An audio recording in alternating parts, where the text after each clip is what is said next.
This is Daily Armenia, CivilNet's daily news digest. Here's what you need to know today. Armenia's defense minister has indicated the country has seen significant progress and success in efforts to diversify its defense ties, naming France and India as its main partners. Speaking with Armenian public television last Friday, Sudan Babikyan suggested Armenia is also working with other countries toward weapons purchases, but said he could not discuss the matter in greater detail at this time. In addition, he characterized the situation on the country's borders since Azerbaijan's lightning offensive in Nagorno-Karabakh last September as relatively stable and calm. In an interview last week with Armenian Public Radio, Prime Minister Nikol Pashinyan noted that 95% of Armenia's defense sector relations had previously been with Russia. However, he stressed that new partners had become necessary since Azerbaijan's assault on Armenia in September 2022, when Russia and its CSTO military alliance declined to respond forcefully.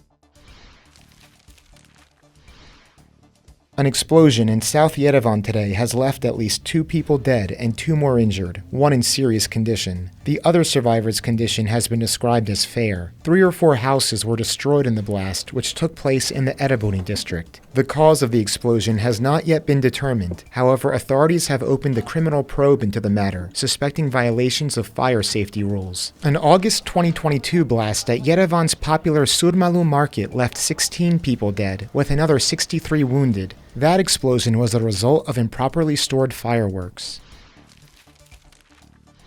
The United States has loosened travel restrictions for its diplomats in Armenia while continuing to warn all U.S. citizens against travel to the country's border with Azerbaijan. According to an updated security alert issued last Friday, employees at the U.S. Embassy in Yerevan and their family members are now permitted to travel to most parts of Armenia's southernmost Sunik region and a number of other border areas in the country. They were previously prohibited from traveling to Sunik at all except on essential business. Last week's announcement led to confusion, however, with some social media accounts misinterpreting it as saying the security alert had been raised rather than lowered, sparking fear that an attack on Armenia could be imminent.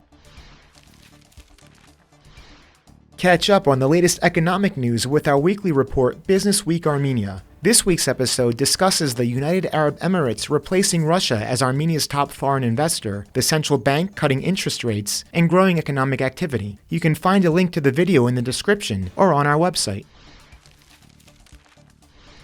And finally, the CivilNet number of the day is 6.4. That's the percent decrease in mortality from tumor diseases in Armenia over the past 4 years, according to Narek Manukyan, director of the National Oncology Center, on Saturday. He attributed the decrease to progress in the training of oncologists in Armenia and government subsidies for surgery and treatment of malignant tumors, which previously weren't available.